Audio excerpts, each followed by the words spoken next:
या तो भूखे गरीब की मदद करो का कहने का मतलब ये दो काम अगर कर लोगे तो तुम्हारा जीवन सफल है। भूखे गरीब जरूरतमंद की सेवा करो, और वो सेवा की शुरुआत घर से सीखी जाएगी। आप सभी को राधा स्वामी। देखिए, जो आज का सत्संग का विषय है उसमें महाराज जी ने बताया कि इंसान से प्रेम किए बिना परमात्मा नहीं मिल सकते। हमें इंसान को इंसान से प्रेम करना चाहिए, उनके प्रति मन में दया भाव प्रेम रखना चाहिए। और साथ ही महाराज जी ने बताया कि जो इंसान अपने मन की बुराइयों को नहीं मारता वह इंसान इस जग को जीत नहीं सकता। अगर हम अपने मन की बुराइयों को मार देते हैं तो ये समाज, ये दुनिया अपने आप सुधर जाएगी। और भी बातें महाराज जी ने सत्संग में बहुत प्यारी प्यारी बताई है, तो कृपया सत्संग को पूरा सुनकर पुण्य भागी अवश्य बनिए। तो चलिए आपका कीमती समय लेते हुए सत्संग को शुरू करते हैं। राधा स्वामी। इसीलिए उन्होंने सेवा बताई। क्यों कही संतों ने, क्या कही कि आग लगी आकाश में, झट पड़े अंगार, संत न होते जगत में तो जड़ मरता संसार। ये आग आकाश में क्या लगी हुई है? अधर्म की आग लगी हुई है, पाप की आग लगी हुई है, बरसती है वो। बिना बताए, बिना कहे, बिना सिखाए बुराइयों के नई से नई बात ईजाद हो जाती है। नई से नई बात आप देखोगे, ऐसी ऐसी बातें हैं, सुनोगे तो हैरान हो जाओगे। वो पाप कर्म की बातें कहाँ से सीखते हैं, कहाँ से आ जाती हैं? वो आकाश में अंगार हैं, वो गिरते हैं इस कलयुग में। लेकिन उन अंगारों को बुझाने के लिए और इस समाज को एक नई दिशा देने के लिए, उनके पाप कर्म को धोने के लिए, उनका अच्छा रास्ता दिखा के, प्रभु की भक्ति करा के, बुराइयों को मिटा के उनको सही रास्ते पर लगाने वाले संत होते हैं। वो संत आते हैं समाज में। तो जब वे संत जहाँ होते हैं वो बड़ी पावन भूमि होती है, क्योंकि वहाँ जो करनी की जाती है, जहाँ धर्म का प्रचार होता है, जहाँ अच्छे और शुद्ध विचार होते हैं, जहाँ प्रभु के नाम का गुणगान किया जाता है, वहाँ जाते ही इंसान के विचार बदल जाते हैं। आप देखो, किसी मंदिर मस्जिद गुरुद्वारे के पास जाओगे, उनको हम खुदा का घर मानते हैं। मुसलमान किसको खुदा का घर मानते हैं? मस्जिद को। हिंदू मंदिर को मानते हैं, सिख लोग गुरुद्वारे को मानते हैं, अंग्रेज लोग चर्च को मानते हैं। और उनको क्या कहते हैं कि उनके सामने से जब जाओगे तुम्हारी भावना में ये आता है कि खुदा का घर है, ये धर्म की जगह है। वहाँ जाते ही तुम्हारे विचार बदल जाते हैं। लेकिन किसी बुरी जगह से गुजरते हो तो तुम्हारे ख्यालात और विचार में वैसे ही विचार भी आ जाते हैं। इसलिए सत्संग में जाने से, सतगुरु के दर्शन करने से ये मामूली बात नहीं होती। लेकिन हम करते क्या है, हमारे मन में कुछ और होता है, बाहर में कुछ और होता है। दो प्रकार के जीवन जीते हैं हम। एक जीते हैं हमारे दिल से, एक जीते हैं हमारे बुद्धि से। जो जीवन तुम अपनी बुद्धि से जीते हो मनमुखता का काम कर बैठते हो, लेकिन जो दिल से, आत्मीयता से, जो प्यार से तुम जीते हो, वो जीवन है आदमी के काम का। उसमें सेवा, उसमें प्रेम, उसमें भक्ति है।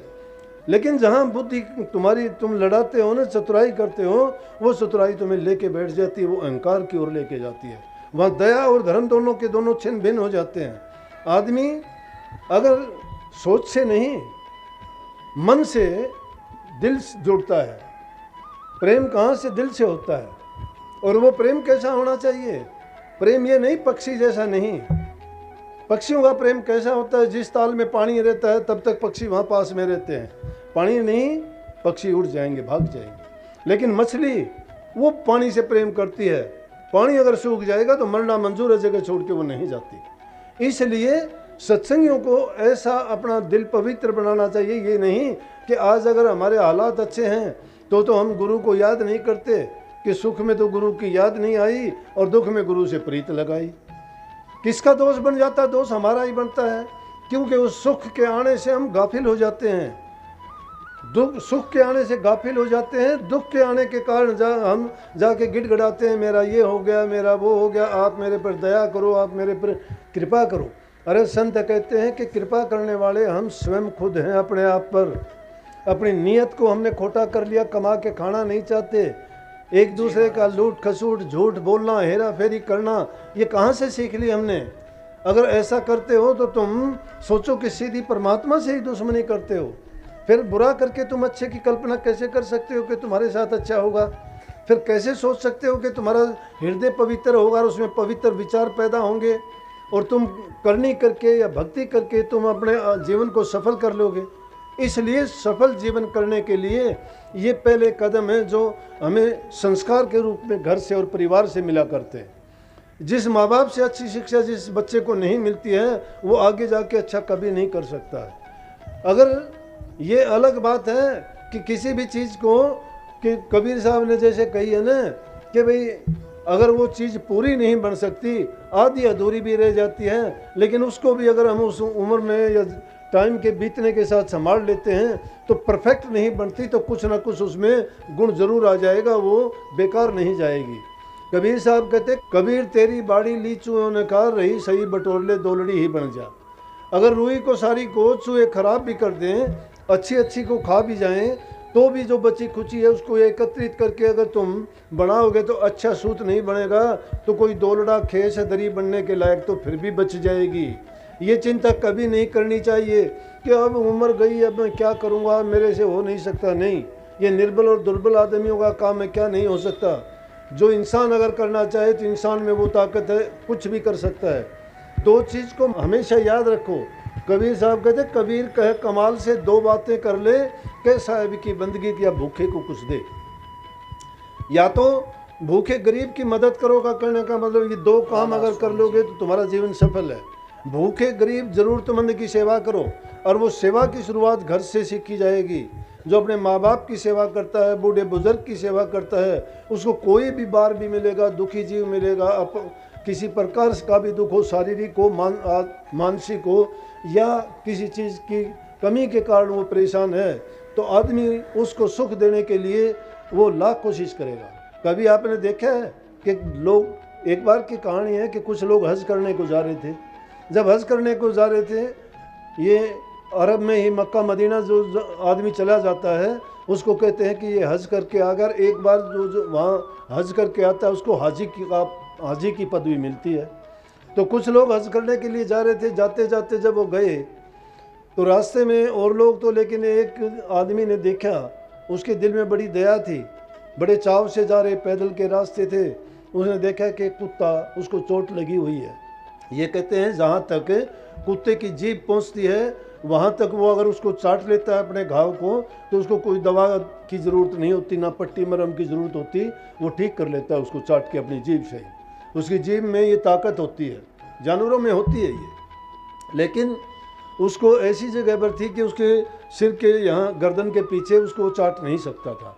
और वो बेचारा बहुत परेशान था, वो घाव था बहुत गहरा, उसमें से खून टपक रहा था, कीड़े पड़े हुए थे, और वो सिर मारता हुआ कुत्ता परेशान जब देखा, तो वो प्रेमी आदमी था, हज के लिए उनका एक दल जा रहा था, बाकी लोग तो चले गए, लेकिन उसने इस कुत्ते को देख के रहा नहीं गया। उसने उसको, उसके घाव को ठीक किया, साफ़ किया, पट्टी वट्टी की, उसको थोड़ा आराम मिला, उसको एक दो और पट्टी की, तो तब तक वो जो उनका दल था वो जा चुका था। लेकिन जब वो वापस आए तो फिर उसने सोचा कि अब तो मेरा जाना ही बेकार है, मुझे 3-4 दिन यहाँ लग गए, जब तक तो वो वापस आ जाएंगे। वो जब तक वापस आए तो आते आते जब वो रास्ते में बात करने लगे और कहने लगे, क्यों भाई, हमारे में से किसका हज कबूल हुआ हो, किसका हज सबसे अच्छा, या किसका खुदा के दरबार में किस हज को हाजी की बड़ी पदवी मिली होगी। तो कहते हैं कि आकाशवाणी हुई कि किसी को भी नहीं मिली इनमें से। तो वो हैरान हो गए कि हम तो इतने गए और हमें ये क्यों नहीं मिली। तो उन्होंने पूछा कि क्यों नहीं मिली हमें ये पदवी। बोला कि वो तो एक को ही मिलनी थी, और वो तो उसको मिली, वो कुत्ते के पास जो इंसान रुक गया था, क्योंकि उसके दिल में ये पछतावा था कि मेरे साथ के लोग तो सब वहाँ जाके हज करके आए, उनको तो वहाँ जाने के बाद में ये अभिमान हुआ कि हम हज करके आए हैं, हम हाजी हो गए। लेकिन उसको बेचारे को ये पछतावा रहा जब तक वो गए आए उस टाइम तक कि मेरा ये टाइम तो बेकार ही चला गया, मालिक मुझे माफ़ करना, मैं आया था हज करने को लेकिन नहीं कर पाया, क्योंकि ये जीव भी आपका है, इसका दुख दर्द तकलीफ़ में देख नहीं पाया और मैं इस काम में लग गया, लेकिन मुझे फिर अवसर मिलेगा तो फिर आऊँगा। तो आकाशवाणी हुई कि इस आदमी की हज कबूल हुई और किसी की नहीं हुई। ये दया का काम है कि जब हम अच्छे काम करते ही नहीं हैं और भक्ति का नाम लेते हैं कि मैं भक्ति करता हूँ, मैं नाम जपता हूँ, मैं अभ्यास करता हूँ, तो हमारा अभ्यास करना, नाम का जपना या भक्ति की ढिंढोरा पीटना बेकार चला जाता है। दिल में हमारे दया नहीं है, प्रेम नहीं है, सहानुभूति नहीं है, धैर्य नहीं है, अहंकार में टूटे पड़े हैं, विश्वास हमारा नहीं है। अरे विश्वास करोगे तो जहाँ भी तुम याद करोगे 7 आकाश को पाड़ के तुम्हारे पास आ जाएगा, इस धरती को पाड़ के ऊपर आके तुम्हारी मदद करेगा, लाखों हजारों करोड़ों मीलों से भी आके अपने भक्तों को संभाल लेगा। जहाँ सच्चे दिल से उसको कोई याद करता है वो उससे कभी दूर होता ही नहीं है। लेकिन हमने क्या करता है, धोखा हम अपने आप से ही करते हैं। विचार अपने हमारे इतने गिरे हुए हैं, हम अपने आप को ही धोखे से देखते हैं कि मैं ये कर पाऊंगा या नहीं कर पाऊंगा। थोड़ी सी बात होती है उसी की शिकायत करना शुरू कर देते हैं, मेरे सिर में दर्द है, मेरे ये है, मुझे जुकाम है, मुझे बुखार है। अरे ये मामूली बात है, ये छोटी मोटी चीज़ें तुम रास्ते में लगा के बैठ जाते हो, और वो भी किसके सामने, जो सर्वव्यापक है, सब कुछ जानता है, उसके सामने। उसके काम में क्यों बाधा डालते हो? सब कामों से चूक जाया करो, प्रभु की भक्ति से कभी ना चूको, हमेशा याद रखा करो। ध्यान में, अभ्यास में या नाम का सुमन करने में क्यों इतनी आप निर्बलता, दुर्बलता और मजबूरियां दिखाते हो? जो चीज़ तुम्हारे काम आनी है, यहाँ भी काम आनी है, इस दुनिया में रहते हुए आपके जीवन को इतना शांतिमय, आनंदमय और खुशमय बना देगी कि आप दिल में मस्त और मगन रहोगे। देखा नहीं फकीरी जीवन? अरे तन पे कपड़ा नहीं होता खाने को, एक टाइम का कोई दे गया तो खा लिया, अगले टाइम का पता नहीं है। ये पता नहीं रहना कहाँ है, सोना कहाँ है, जाना कहाँ है। और उन फकीरों की मस्ती की हालत क्यों है? कौन सी चीज़ है उनके पास? क्या उन्होंने मस्ती की चीज़ ले ली? वो मस्ती उस नाम में है, वो मस्ती उस श्रद्धा और विश्वास में है। ऐसा विश्वास और श्रद्धा जिसके दिल में प्रकट हो जाता है, उसको ये चिंता करने की ज़रूरत नहीं है। हम तो ये चिंता करते हैं कि अगर मैं ये चोरी नहीं करूँगा, ये धोखा नहीं करूँगा, ये छल कपट नहीं करूँगा, ये बेईमानियाँ नहीं करूँगा, तो मेरा ये नहीं होगा, मेरा वो नहीं होगा। हम ईर्ष्या में जीते हैं हमेशा। उसका ये क्यों हो गया, मेरे पास ये क्यों नहीं है, उसको सुख क्यों है, मैं ऐसा सुखी क्यों नहीं हूँ। अरे तुझे पराई क्या पड़ी? तू अपनी आप नमेड़ अपने तरफ अगर देखोगे और अपने जीवन को अच्छा और सच्चा बनाने की कोशिश करोगे तो क्यों नहीं गुरु के वचन को मानते? गुरु के वचन को क्यों नहीं मानते? गुरु वो वचन आपके लिए कहता है या खुद के लिए कहता है? वो ये वचन तुम्हारे लिए कहता है, तुम्हें सुधारने के लिए, तुम्हें तुम्हारे जीवन को बनाने के लिए, तुम्हें वो खुशियाँ देने के लिए, तुम्हारे बुरे कर्म और पाप कर्म को मिटाने के लिए बताता है। इसीलिए संतों को परमार्थी, संत बड़े परमार्थी, घंजों बरस आ तपत बुझाव और की पोरस अपना ला। वो दूसरों की तपत बुझाने के लिए इस संसार में प्रकट इसीलिए होते हैं कि उनकी तपन को, उनकी आग, उनकी तपन और आग कौन सी होती है? ये वीर और विषय विकारों की अग्नि है जो इसको जलाती रहती है, और उन विषयों से जो मुक्त हो जाता है उसी को महापुरुष कहते हैं। विषय से जो रहे उदासा, परमार्थ की जामन आशा, धन संतान प्रीत न जाके, खोजत फिरत साथ गुरु जाके। विषय से जो रहे उदासा, जो विषयों से उदास नहीं है। विषय है क्या? खान पान का भी विषय है, लूट खसूट का भी विषय है, काम मुक्ता का भी विषय है, लोभ लालच से भी विषय है। ये विकार हैं, ये अच्छे नहीं हैं। किसी भी चीज़ को देखोगे वो सब विषय हैं। विषय को छोटे दायरे में ना सोचो कि विषय कोई काम भावना या काम की पूर्ति ही विषय नहीं। हर प्रकार के जितने भी काम जो भी हमें अपने साथ जोड़ के और उन चीज़ों में लिप्त कर देते हैं वो सब विषय हैं। विषय से जो रहे उदासा, अपनी लिमिटेशंस जिसने बना ली हैं, जिसने अपनी अपेक्षाओं को कम कर लिया है, जिनने अपनी इच्छाओं और तृष्णाओं पर काबू पा लिया है, जिसकी ज़रूरत बहुत कम से कम हो गई है, वो लिमिटेड है आदमी। वो इसका सार क्या है कि जितना वो पास आता चला गया उतना ही खुदा के पास होता चला गया, जितना ही उसने बिखराव कर लिया उतना ही वो दूर होता चला गया। क्योंकि जो चीज़ मौजूद है उसको दूर फैलाव के कारण नहीं बल्कि सिमटाव के कारण आपको मिलेगी, और वो सिमटाव बाहर से होते होते जब आपके अंदर में हो जाएगा तो खुद आप उसको अनुभव करोगे। किसी की कहने की और बताने की ज़रूरत नहीं है। हम तो ख्याली भक्ति करते हैं, कोई किताब की पढ़ी, कोई गुरु की बताई, कोई किसी की सुनी सुनाई कि ऐसी धुन होगी, ऐसा प्रकाश होगा, ऐसा वहाँ नज़ारे नज़र आएंगे, ऐसी शांति मिलेगी।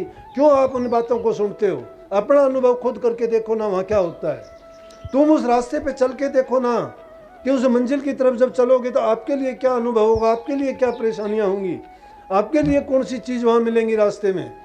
उस रास्ते में जाते जाते जब आपको जो अनुभव होंगे, जब आपको पता लगेगा कि क्या है। हम तो सुनी सुनाई बातों को लेके अपने दिमाग में उन्हीं बातों का ख्याल बना के याद करते हैं, वही दिखाई देंगी। मत सोचो उन बातों के बारे में, लेकिन अपने मन को रास्ते पे ज़रूर लगाओ, उनको विषयों से दूर हटाओ। जब तक उनको विषयों से दूर नहीं हटाओगे तब तक उस रास्ते पे चलने के लायक नहीं रहोगे। हम तो दूसरे की बात सोचते हैं, अपने आप को इस लायक बनाओ दूसरों के बारे में जो सोचते हो कि वो ऐसा है तो उसी लायक खुद भी तुम बन के दिखाओ, तुम वैसे ही हो जाओगे। ये ईर्ष्या ना करो कि वो क्यों है, ऐसा करो कि मैं क्यों नहीं हूं, वो है मैं क्यों नहीं हूं। तुम कहते हो तू क्यों है के लिए तुम्हारे पास जवाब नहीं है। तुम कहो कि मैं क्यों नहीं हूं, जब ये सोच लो कि मैं क्यों नहीं हूं तब हो जाएगा। ऐसा हुआ। सत्संग को पूरा सुनने के लिए का बहुत बहुत धन्यवाद। हम आशा करते हैं आपने सत्संग को बड़ा ही ध्यान से सुना होगा। कृपया सत्संग में जो प्रवचन महाराज जी ने बताए हैं उन प्रवचनों को अपने जीवन में अवश्य उतारिए और अपने जीवन को सफल और सुखमयी अवश्य बनाइए। और साथ ही अगर आपको सत्संग अच्छा लगा तो कमेंट बॉक्स में राधा स्वामी लिखकर पुण्य भागीदार बनना न भूले। मिलते हैं जल्दी एक और सत्संग के साथ, तब तक के लिए राधा स्वामी।